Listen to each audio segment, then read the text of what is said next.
Uvimbe wa kizazi tunaita ni uterine fibroid. Huu ni uvimbe ambao huwa unatokea kwenye mji wa mimba.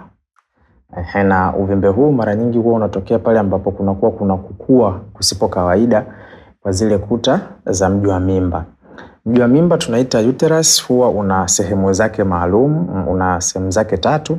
So huu uvimbe unaweza ukatokea sehemu yoyote katika hizi sehemu za huu mji wa mimba. Japo mara nyingi huwa inatokea katika sehemu za juu.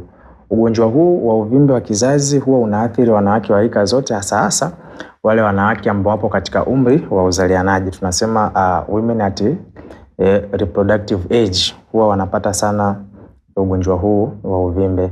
Na hivi karibuni ni ugonjwa ambao umekuwa ukipatikana sana, na hii ni kwa sababu wanawake wengi wanakuwa na matatizo ya uzazi, wanakuwa wanapata complications nyingi sana katika mifumo yao ya uzalianaji, ikiwemo pamoja na tatizo hili la uvimbe wa kizazi. Lakini pia currently shida hii imekuwa ikitibika na kugundulika kirahisi kutokana na mwendeleo au makuzi ya sasa teknolojia, vipimo vikubwa ambavyo vipo kwa ajili ya kuweza kugundua hata magonjwa ambayo yamefichikana.